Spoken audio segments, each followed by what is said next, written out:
पिछले क्लास में हम लोग क्या पढ़ लिए थे? रेजिस्टेंस। रेजिस्टेंस के बाद हम लोगों ने ओम्स लॉ देखा था, ओम्स लॉ के बाद रेजिस्टेंस पढ़ा था।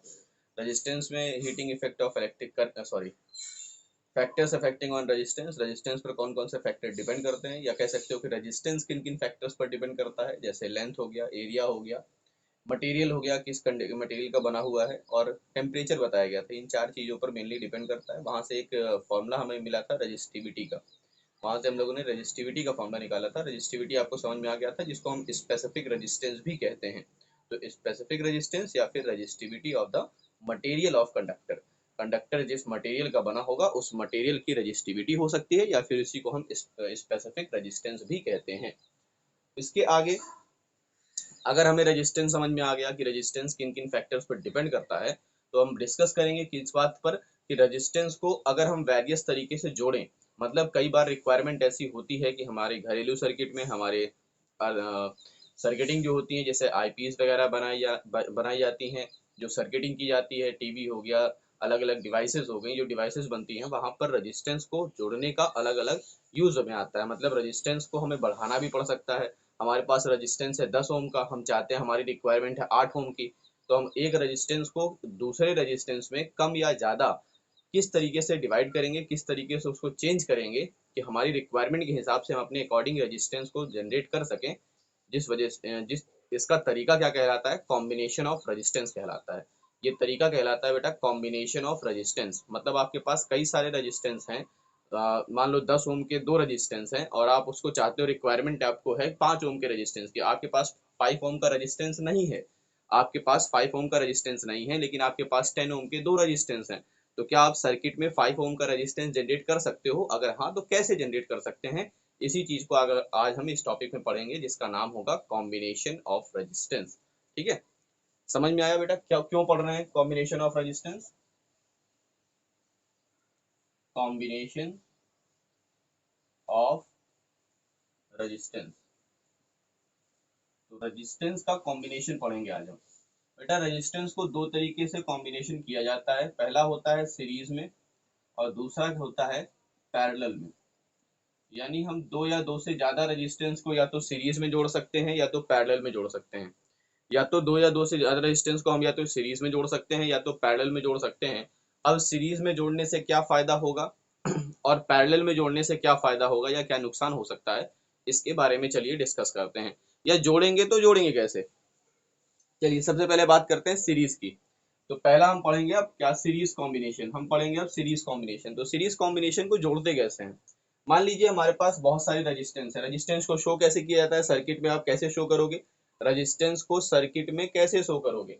तो रेजिस्टेंस को सर्किट में शो करने का तरीका ये है बेटा, ऐसे शो किया जाता है रेजिस्टेंस को। रेजिस्टेंस को सर्किट में कुछ ऐसे दिखाया जाता है, ठीक है, ये, और उसके बाद ऐसे, ठीक है, दिख रहा है? ठीक है, तो चलिए रेजिस्टेंस हमारे पास, मान लो हमारे पास तीन रेजिस्टेंस है, हम तीन रेजिस्टेंस को लेकर के अभी कैलकुलेट करते हैं। फिर आप तीन या तीन से ज्यादा या तीन से कम भी हो तब भी आप अप्लाई कर सकते हो। मतलब मिनिमम दो तो होने चाहिए भाई, कॉम्बिनेशन कर रहे हो, सिंगल का कॉम्बिनेशन तो हो नहीं सकता ना यार, सिंगल का कॉम्बिनेशन तो हो नहीं सकता, कम से कम दो चाहिए होंगे। तो दो हो सकता है, तीन हो सकता है, चार हो सकता है, पांच हो सकता है। फिलहाल मैं तीन को लेकर के एक डेरिवेशन करूंगा, वो डेरिवेशन आपको समझ में आ जाएगा। तो फिर आप चार हो, पांच हो, कितने भी रेजिस्टेंस हो, आप उसको अप्लाई कर सकते हो सीरीज में। सबसे पहली बात, सीरीज में रेजिस्टेंस को जोड़ते कैसे हैं? तो रेजिस्टेंस के बेटा दो एंड होते हैं। रेजिस्टेंस के कितने एंड होते हैं? दो एंड होते हैं। तो हमने क्या किया कि पहला रेजिस्टेंस लिया, भाई पहले रेजिस्टेंस का एक एंड ये है और दूसरा एंड ये है, ठीक है। तो पहला रेजिस्टेंस हो गया हमारे पास। हमने दूसरा रेजिस्टेंस लिया और दूसरे रेजिस्टेंस के एक एंड को पहले रेजिस्टेंस के इस एंड के साथ जोड़ दिया, ठीक है, ये दूसरा एंड हो गया। अब हमने तीसरा रजिस्टर लिया, तीसरा रजिस्टर लेकर के उसका भी ये वाला पॉइंट इसके दूसरे पॉइंट से लेकर के जोड़ दिया, ऐसे ऐसे जोड़ते चले जाएंगे। और भी और आगे होंगे तो आगे इसी तरह से जोड़ते चले जाएंगे। देखो सीरीज बन रही है ना इस तरह से। हाँ, ये क्या बन रही है? सीरीज बन रही है ना भाई। ऐसे सोचो कि अगर आप लोग हो, क्लास के स्टूडेंट्स हैं, क्लास के स्टूडेंट हैं, उनका वो एक रेजिस्टेंस है, ठीक है, एक रेजिस्टेंस है, इनका ये हाथ है, ये वाला हाथ हो गया एक एंड और ये वाला हाथ हो गया दूसरा एंड। ठीक है, अगर मैं कहूँ कि दोनों हाथ ऐसे फैला लो, दोनों हाथ फैला लो, और भाई एक बच्चे के दूसरे बच्चे का हाथ ऐसे पकड़ ले, है ना, ऐसे पकड़ ले, तो इस तरह से क्या बनती जाएगी, एक चेन बनेगी, एक सीरीज बनेगी। इसी को सीरीज कॉम्बिनेशन कहते हैं बेटा, इसी को कहा जाता है सीरीज कॉम्बिनेशन। अब बैटरी जोड़नी होगी भाई, इसमें करंट ही तो फ्लो कराना था, इसमें करंट ही तो फ्लो कराना था, तो हम बैटरी से करंट फ्लो करा सकते हैं। तो बैटरी से कैसे करंट फ्लो कराएंगे, देखो हमने क्या किया, इस एंड को बैटरी के एक वायर से जोड़ दिया और इस एंड को बैटरी के दूसरे वायर से जोड़ दिया, बैटरी के एक एंड से जोड़ दिया, बैटरी के दूसरे एंड से जोड़ दिया।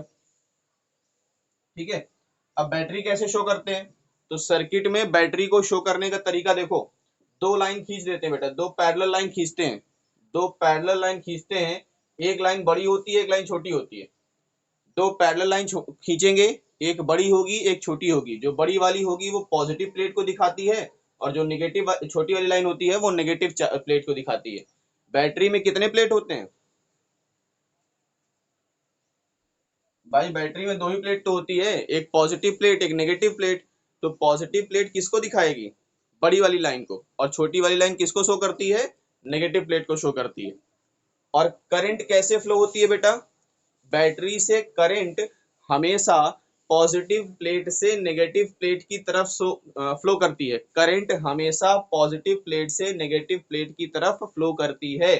तो करंट की डायरेक्शन क्या होगी, करंट की डायरेक्शन होगी कुछ ऐसा, इस डायरेक्शन से जाएगी। ठीक है भाई, ऐसे जाएगी, यहां से निकलेगी करंट, ऐसे निकलेगी, ऐसे निकलेगी, यहाँ से इस रेजिस्टेंस से होते हुए, फिर इस रेजिस्टेंस से होते हुए, फिर इस रेजिस्टेंस से होते हुए, कहाँ पहुंच जाएगी, नेगेटिव प्लेट तक पहुंच जाएगी, सर्किट कंप्लीट हो गई। तो ये सर्किट कंप्लीट होगी तभी करंट फ्लो करेगा। अगर कहीं से सर्किट टूट जाए, मान लो ये टूट गई, यहाँ से तार टूट गई, तो करंट फ्लो नहीं करेगा, करंट फ्लो नहीं करेगा। करंट तभी तक फ्लो करता है जब तक सर्किट कंप्लीट होती है, तब तक। अगर सर्किट कहीं से तोड़ दी जाए, इसीलिए हम क्या करते हैं, स्विच लगा देते हैं। इसीलिए देखो क्या लगा देते हैं बेटा, स्विच, ये लगा दिया। अब देखो स्विच लगा दिया, अब स्विच लगाने से क्या हो गया कि ये अगर हम स्विच ऑन कर देंगे तो ये वाली तार इससे जुड़ जाएगी, और जुड़ जाएगी तो सर्किट कंप्लीट हो जाएगी, सर्किट कंप्लीट होगी तो करंट फ्लो होने लगेगा।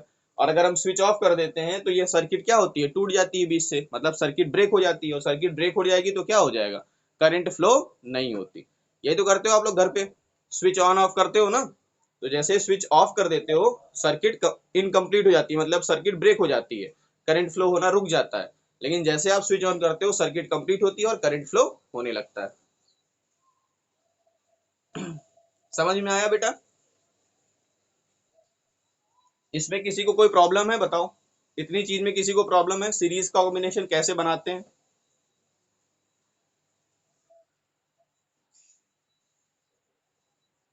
लास्ट में ज्वाइन किया हो क्या बेटा अभी,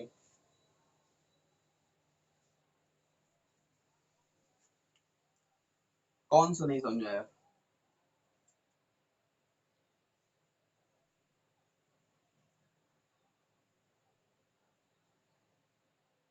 ये क्या, ये इधर वाला, ये स्विच है बेटा, स्विच बनाया मैंने। सर्किट में कहीं ना कहीं तो स्विच दोगे ना, स्विच नहीं दोगे तो बल्ब फिर जलता रहेगा जिंदगी भर, जब तक फ्यूज नहीं होगा तब तक जलता रहेगा, तो स्विच देना जरूरी होता है ना। स्विच क्या करता है, सर्किट में करंट के फ्लो को रोकता है या फिर बनाता है। तो या तो ये रोक देगा, ऑफ कर दोगे तो रुक जाएगा, ब्रेक हो जाएगी करंट, सर्किट ब्रेक हो जाएगी, और अगर ऑन कर दोगे तो सर्किट कंप्लीट फ्लो होने लगेगा करंट। ठीक है, चलो आगे समझते हैं, इसका रेजिस्टेंस हम कैसे निकालेंगे। ठीक है, हमने मान लो तीन रेजिस्टेंस जोड़ रखे हैं, तीनों रेजिस्टेंस की बात करें, इसका रेजिस्टेंस मान लिया जाए, इसका रेजिस्टेंस R1 है, इसका रेजिस्टेंस R2 है, और इसका रेजिस्टेंस कितना है बेटा, R3 है। और हमने जो बैटरी यूज की है, बैटरी कितने वोल्ट की है, बैटरी है मान लीजिए V वोल्ट की, कितने वोल्ट की बैटरी है, उसका पोटेंशियल डिफरेंस कितना है, बैटरी का पोटेंशियल डिफरेंस कितना है, V वोल्ट है। तो बताइए सीरीज में जुड़े होने की वजह से, सीरीज में जुड़े होने की वजह से यहां पर और यहां पर R1 के एंड्स में कितना पोटेंशियल डिफरेंस होगा, R1 के एंड्स में कितना पोटेंशियल डिफरेंस होगा, मान लीजिए V1 होगा। R2 के एंड्स पर कितना पोटेंशियल डिफरेंस होगा, V2। और R3 के एंड्स पर कितना पोटेंशियल डिफरेंस होगा बेटा, V3। ये समझ में आया? सीरीज में पोटेंशियल, हाँ लेट किया है। सीरीज में जो पोटेंशियल डिफरेंस होता है बेटा वो सभी रेजिस्टेंस पर अलग अलग होता है। सीरीज में, सीरीज कॉम्बिनेशन में ये छोटी छोटी बातें हैं, इसको एकदम माइंड में स्टोर करना है। एक चीज मैंने क्या बताई, सीरीज कॉम्बिनेशन किस तरह से जोड़ा जाता है, तो एंड टू एंड जोड़ा जाता है। दूसरी चीज मैंने बताई कि रजिस्टेंस जो बैटरी होती है, बैटरी की पॉजिटिव लाइन बड़ी, नेगेटिव लाइन छोटी होती है। तीसरी बात मैंने बताई कि करंट हमेशा पॉजिटिव प्लेट से नेगेटिव प्लेट की तरफ फ्लो करता है, पॉजिटिव से नेगेटिव की तरफ हमेशा करंट फ्लो करता है, तो पॉजिटिव से चलेंगे नेगेटिव तक पहुंचेंगे। चौथी बात मैंने आज बताई अभी कि पोटेंशियल डिफरेंस सीरीज में, पोटेंशियल डिफरेंस हर एक रेजिस्टेंस पर अलग अलग होता है, बट सभी रेजिस्टेंस पर करंट सेम होती है।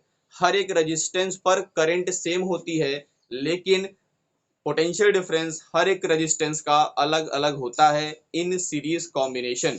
याद रहेगा ये चीज? सीरीज में पोटेंशियल डिफरेंस अलग अलग, करंट सेम होती है। करंट इक्वल होगी, पोटेंशियल डिफरेंस सब पर अलग अलग होगा हर एक रेजिस्टेंस पर। तो ये रेजिस्टेंस R1 है, रेजिस्टेंस R2 है, रेजिस्टेंस R3 है। लेट कर लीजिए, हो सकता है ये 2 ओम का हो, ये 4 ओम का हो, और ये हो सकता है 5 ओम का हो। बात समझ रहे हो? रेजिस्टेंस क्योंकि अलग अलग है, इसलिए पोटेंशियल डिफरेंस भी क्या होगा, अलग अलग होगा। लेकिन सब पर करंट जो फ्लो होगी वो इक्वली फ्लो होगी, करंट इक्वली फ्लो होगी, पोटेंशियल डिफरेंस अलग अलग होगा। क्लियर है बेटा इतनी बात?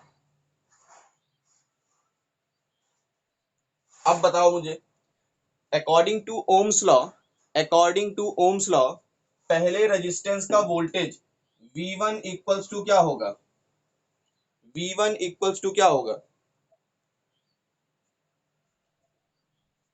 हाँ, V is equals to I R होता है। पहले रेजिस्टेंस पर, हम पहले रेजिस्टेंस की बात करें तो I कितना है बेटा, करंट कितनी है पहले रेजिस्टेंस पर? हाँ, हर एक रेजिस्टेंस पर करंट सेम होता है। अगर हमने लेट किया है यहां से करंट आई निकलती है, तो यहां पर भी करंट कितनी होगी, आई, और रेजिस्टेंस कितना होगा, R1। तो V1 हो जाएगा I1 आई R1, और V2 कितना होगा बेटा, V2 होगा आई R2, और V3 कितना होगा, आई R3। इसमें कोई दिक्कत है? अच्छा ये बताओ, अगर मैं इन तीनों रेजिस्टेंस की जगह पर, इन तीनों रेजिस्टेंस की जगह पर एक सिंगल रेजिस्टेंस लगाना चाहूं, तो उसको मैं इक्विवेलेंट रेजिस्टेंस कह सकता हूं?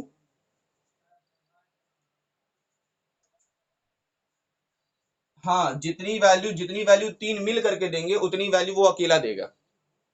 मतलब मैं किसी काम को करने के लिए, किसी काम को करने के लिए तीन आदमी लगा रखा है मैंने, लेकिन मैं जानता हूं कि वही काम तीन आदमी मिल करके जितना काम कर रहे हैं एक आदमी अकेला कर सकता है, एक आदमी अकेला कर सकता है, तो मैं एक आदमी को लगा दूं, है ना? इक्विवेलेंट रेजिस्टेंस जिसे कहते हैं। तो let R be the equivalent resistance. Paper में ऐसे ही देता है बेटा, पेपर में क्या आएगा, कहेगा कि 2 ओम, 3 ओम एंड 6 ओम का रेजिस्टेंस जो है वो सीरीज में जोड़ा गया है, तो इक्विवेलेंट रेजिस्टेंस बताइए। तो आप डायरेक्टली इस फॉर्मूले का अप्लाई करेंगे, इक्विवेलेंट रेजिस्टेंस बता देंगे, ठीक है? अब देखो इक्विवेलेंट रेजिस्टेंस फाइंड कैसे करते हैं। अब मुझे ये बताओ, ये बताओ कि V इज इक्वल टू क्या होगा, V इज इक्वल टू क्या होगा? तो V इज इक्वल टू बेटा V1 plus V2 plus V3 होगा क्या?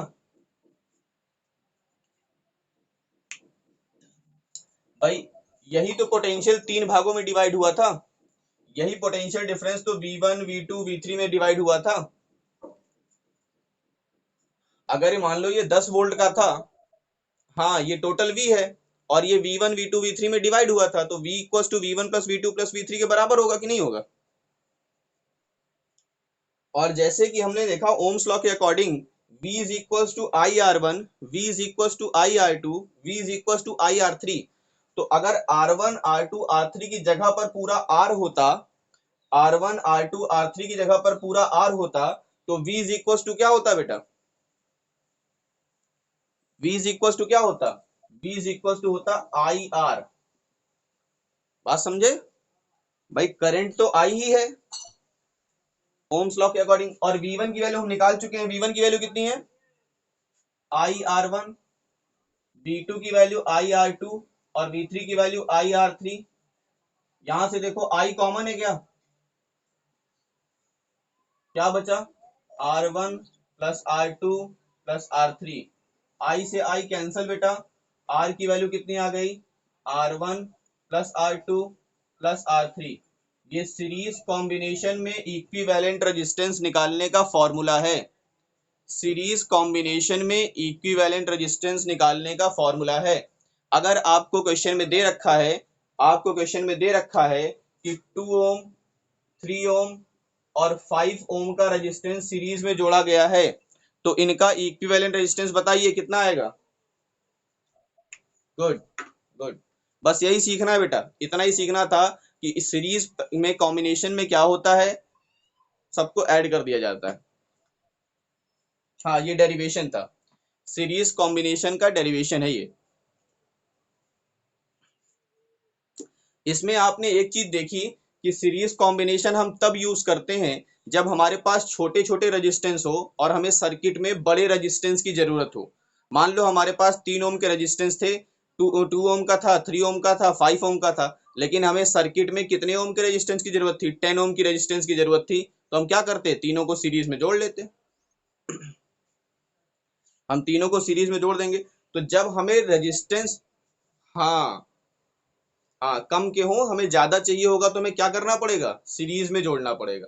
और बाई चांस हमारे पास रजिस्टेंस रजिस्टेंस ज्यादा के हो, हमें कम करना हो, तब क्या करेंगे। भाई सिंपल सी बात है, अगर बिल्कुल बढ़ाने के लिए अगर सीरीज लग रहा है तो घटाने के लिए पैरेलल लगेगा। दो ही ऑप्शन तो है आपके पास, सोचने की जरूरत ही नहीं है, दो ही ऑप्शन तो है। हाँ, अगर हमें मैक्सिमम रेजिस्टेंस चाहिए तो सीरीज में जोड़ो, मिनिमम रेजिस्टेंस चाहिए पैरेलल में जोड़ो। आपके एनसीईआरटी में ये क्वेश्चन दे रखा है कि सीरीज में जो मतलब मैक्सिमम रेजिस्टेंस कैसे प्राप्त करेंगे और मिनिमम रेजिस्टेंस कैसे प्राप्त करेंगे।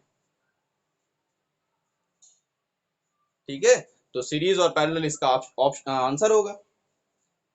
स्क्रीनशॉट ले लिया सभी ने, रफ करें। चलो पैरेलल समझाते हैं, पैरेलल कॉम्बिनेशन कैसे होता है। पहले सर्किट डायग्राम समझिएगा, उसके बाद फिर क्या समझेंगे हम लोग, डेरिवेशन समझेंगे। ठीक है, डेरिवेशन समझ में आया बेटा इसका आसानी से। अगर थोड़ा सा दिमाग लगाओगे तो बहुत आसान है, सिर्फ और सिर्फ ओम्स लॉ। चलिए पैरेलल पढ़ाते हैं। पैरेलल कॉम्बिनेशन देखिए, तो हमारे पास मान लो 3 रेजिस्टेंस है, फिर से वही कंडीशन लेते हैं, हमारे पास 3 रेजिस्टेंस है। तो रेजिस्टेंस को शो कैसे करते हैं बेटा, रेजिस्टेंस को कुछ ऐसे शो करते हैं ना, ऐसे। एक एंड ये हो गया, इस रेजिस्टेंस का एक एंड ये, दूसरा एंड ये हो गया। फिर हम लेते हैं दूसरा रेजिस्टेंस, दूसरे रेजिस्टेंस को ऐसे रख लेते हैं, ऐसे, सॉरी, दूसरे रेजिस्टेंस को ऐसे रख लेते हैं। समझ में आ रहा है। फिर तीसरे रेजिस्टेंस को क्या किया हमने, तीसरे रेजिस्टेंस को भी ऐसे रख लिया। ठीक है, फिर क्या किया, इन तीनों रेजिस्टेंस के, ये तीनों रेजिस्टेंस के एक एंड को, इस तीनों रेजिस्टेंस के एक एंड को एक साथ जोड़ लिया, एक साथ जोड़ दिया, और इस एंड को भी एक साथ जोड़ दिया, इस एंड को भी एक साथ जोड़ दिया, और इस एंड को भी एक साथ जोड़ दिया। ठीक है, और उसके बाद फिर एक बैटरी ली हमने, और बैटरी को कुछ ऐसे कनेक्ट कर दिया।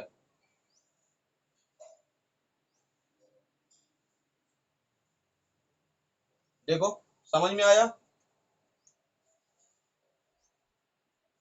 क्या किया गया है, दिख रहा है ना बेटा। भाई इसका एंड देखो, तो ये जाकर के इसके साथ जुड़ा है। देखो यहां से ये आया और इसके साथ जुड़ गया, बैटरी के साथ जुड़ गया।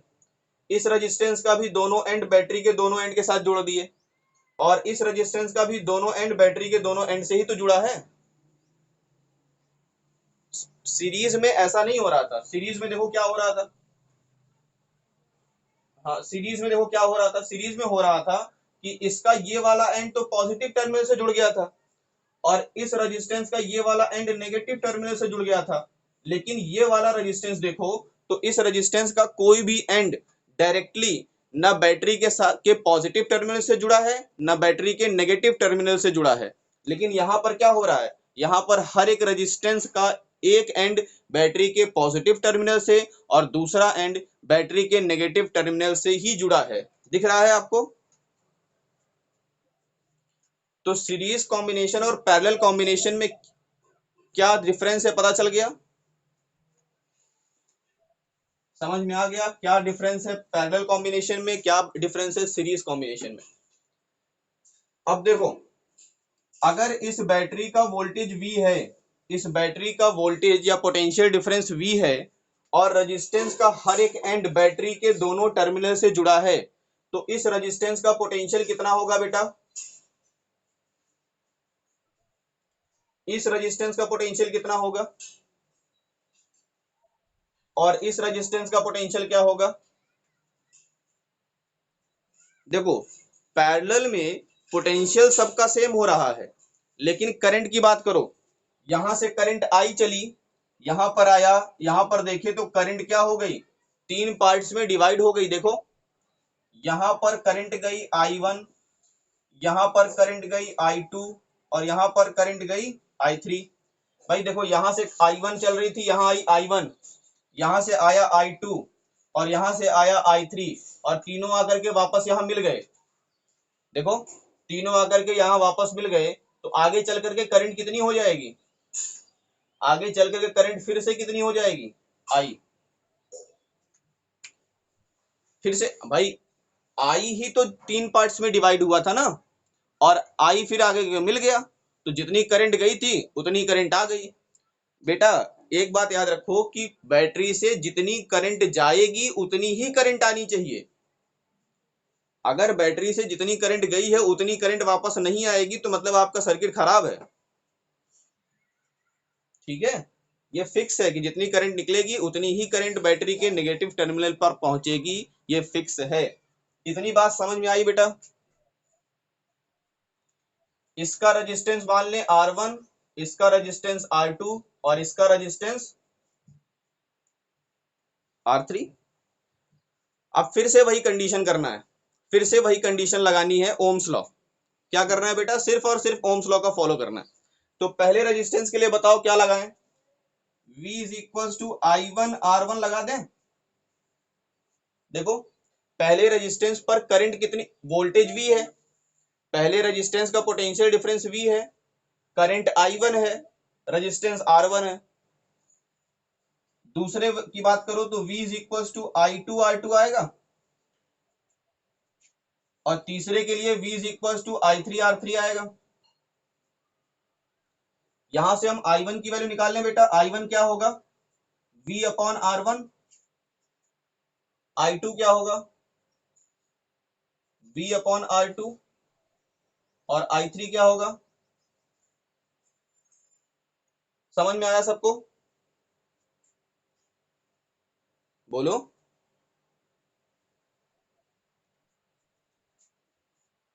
अब लेट कर लेते हैं, let R be the equivalent resistance. R क्या है हमारा, इक्विवेलेंट रेजिस्टेंस है बेटा। R क्या है, इक्विवेलेंट रेजिस्टेंस है। ठीक है, तो अब बताओ, ये करंट ही तो तीन पार्ट्स में डिवाइड हुई थी, तो हम लिख सकते हैं ना, I is equal to I1 plus I2 plus I3, लिख सकते हैं। According to Ohm's law V is equal to IR, तो I is equal to V upon R, लिख सकते हैं। I1 की वैल्यू हमने निकाला V अपॉन R1, I2 की वैल्यू निकाला V अपॉन R2 और R3 की वैल्यू I3 की वैल्यू V अपॉन R3। देखो यहाँ पर V कॉमन है क्या, 1 अपॉन R1 बचेगा, 1 अपॉन R2 बचेगा, 1 अपॉन R3 बचेगा, B से B कैंसिल हो जाएगा, 1 upon R is equal to 1 upon R1 plus 1/R2 plus 1/R3, that's your answer. समझ में आया बेटा? ये पैरेलल कॉम्बिनेशन का फॉर्मूला है बेटा। सीरीज कॉम्बिनेशन में डायरेक्टली जोड़ लेते हैं, पैरेलल कॉम्बिनेशन में इनवर्स सॉरी रेसिप्रोकल करके जोड़ा जाता है। पैरेलल कॉम्बिनेशन में रेसिप्रोकल करके जोड़ा जाता है, जबकि सीरीज कॉम्बिनेशन में डायरेक्टली ऐड कर दिया जाता है रेजिस्टेंस को। समझ में आ गया? कोई दिक्कत किसी को, कोई समस्या? स्क्रीनशॉट लीजिए जल्दी से। कल मैंने ग्रुप में नोट सेंड की थी।